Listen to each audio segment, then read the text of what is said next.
बिस्मिल्लाहिर्रहमानिर्रहीम, अस्सलाम वालेकुम। मैं असदुल्ला ख़ान हूँ। खैबर पख्तूनख्वा में बाजोड़ में बहुत ही अफसोसनाक वाक़या पेश आया। रेहान ज़ेब को गोलियां मारकर कत्ल कर दिया गया। इस वक्त खैबर पख्तूनख्वा में बहुत ही, खैबर पख्तूनख्वा क्या बल्कि पूरे पाकिस्तान में और दुनिया भर में जहाँ पर पाकिस्तानी बसते हैं बहुत ही गमगीन हैं। और खैबर पख्तूनख्वा में तो बिलखुसूस गम व गुस्से की एक लहर पाई जाती है। नारे भी लग रहे हैं और कहीं पथराव भी हो रहा है। लेकिन और मैं ये मानता हूँ कि ऐसे मौके पर अपने जज्बात पर काबू रखना आसान नहीं होता। बहुत ही एक ऐसी कैफियत होती है कि आप देखें ना, एक नौजवान जिसकी गर्दन से खून का फव्वारा निकल रहा हो और वो वीडियो जो है वो लोगों ने देखी हो, और एक इंसान अपने प्यारों के हाथों में दम तोड़ रहा हो, तो ये बहुत ही तकलीफ़ दे सूरत हाल होती है। और कोई भी शख्स हैं तो आखिर इंसान ना सब्र का दामन छोड़ सकता है, और ऐसी कैफियत हमें खैबर पख्तूनख्वा में और बाजोड़ वगैरह में दिखाई दे रही है। लेकिन मैं फिर भी दरख्वास्त करूँगा कि पाकिस्तान की खातिर पुरअमन रहिए, पुरअमन रहना चाहिए। पाकिस्तान उन साजिशी अनासर के हाथ में जो है वो उसके हवाले नहीं करना चाहिए, या कहीं ऐसा ना हो कि हम अपने गुस्से में और जज्बात में साजिशी अनासर के हाथों में खेल जाएं और उनके मकासद को सर्व कर दें। इसलिए अपने अपने जज्बात पर काबू रखना चाहिए।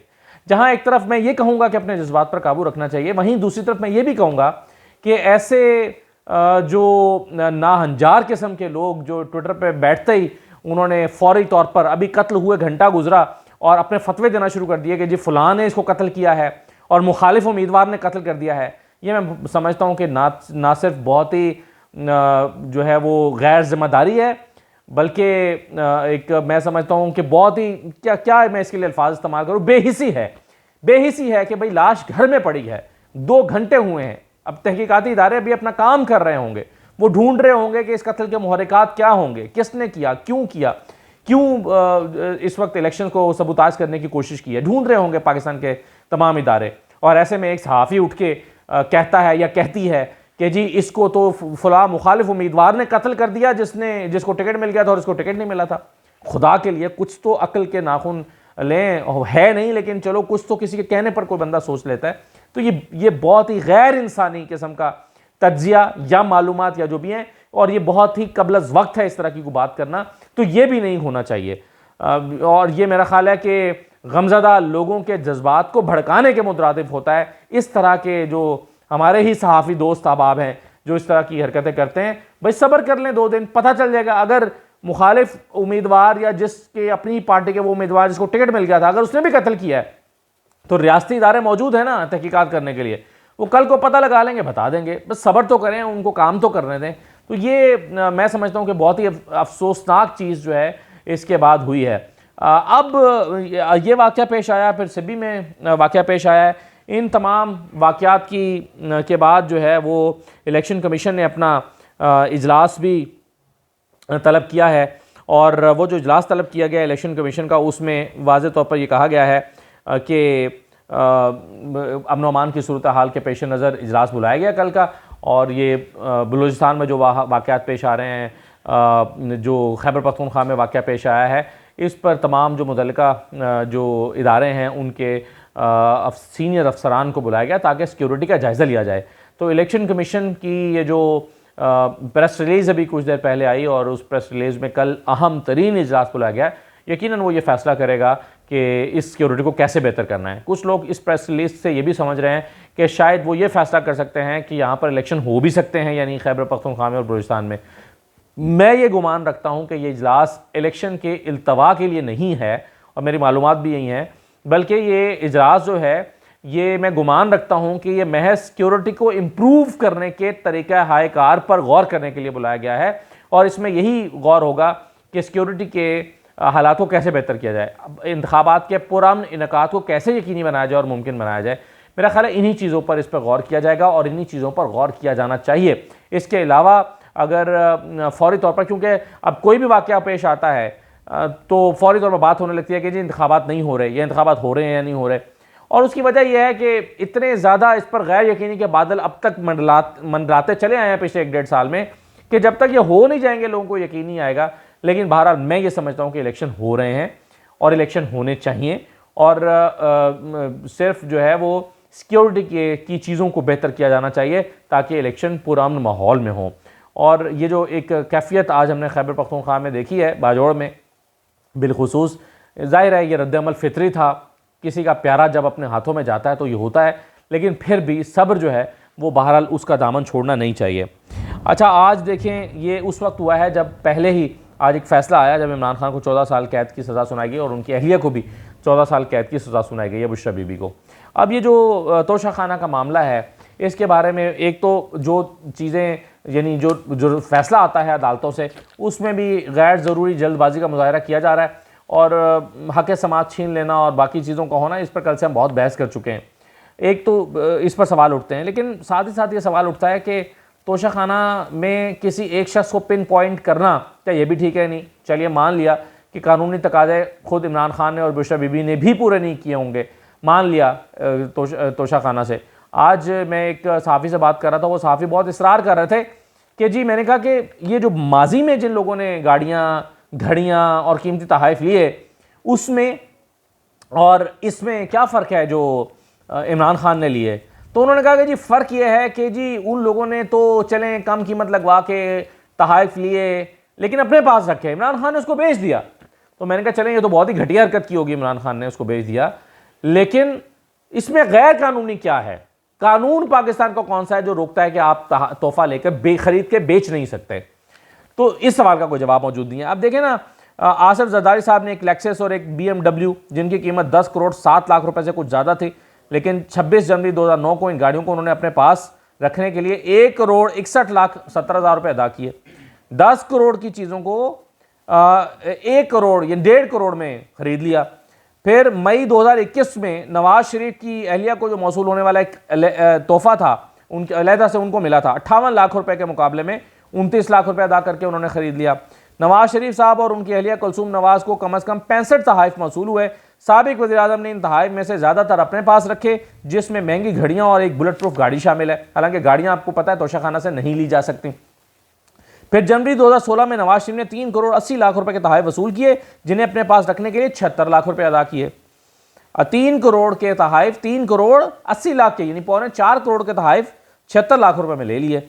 फरवरी 2016 में नवाज शरीफ ने 1 करोड़ 60 लाख रुपए से ज़्यादा के तोहफ़े अपने पास रखने के लिए सिर्फ 32 लाख रुपए अदा किए, सिर्फ 32 लाख रुपए। और इसी तरह से कुलसूम नवाज साहबा का एक और 13 जनवरी 2016 को 5 करोड़ 40 लाख रुपए से ज़ायद की कीमती तोहफ़े हासिल करने के लिए 1 करोड़ 8 लाख रुपए अदा किए।